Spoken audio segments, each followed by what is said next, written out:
better way to put it. And they're coming from that country. How do we ascertain what's in their heart? Do they want to assimilate? Do they want the breath of freedom that America offers, that your grandparents came for? Or do they want to advance the caliphate, which is worldwide Sharia? My grandfather grew up in a little town called Tubbercurry in Western Ireland. And there's a great story about him standing with his mother looking out over the Ox Mountains. And she said, "You need to go to America because there's a future there for you." It was an American future. My grandfather always cherished his heritage. He would say it was across the pond.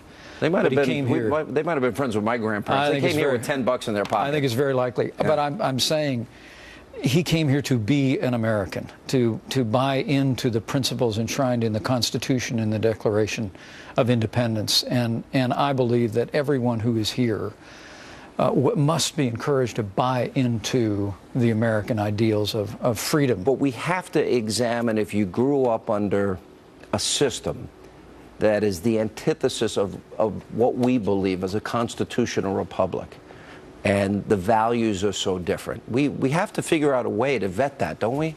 Well, I think that's the challenge that Director Comey referenced. That's the challenge that we face with the refugee program. We just need to be smarter and think harder about individuals who may be coming here, not just rejecting our political ideals, but with the intent to do harm.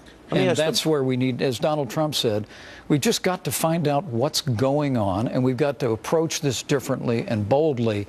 And that's quite a contrast from Hillary Clinton, who wants a 550% increase in the Syrian refugee program alone.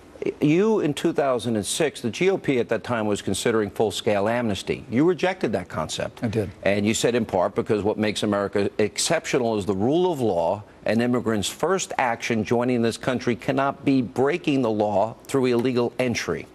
And you called for legislation requiring every illegal alien to leave the country at the point of entry and then to register, and then they'd have a chance to come back. So you really seem in sync with Donald Trump on the issue of immigration.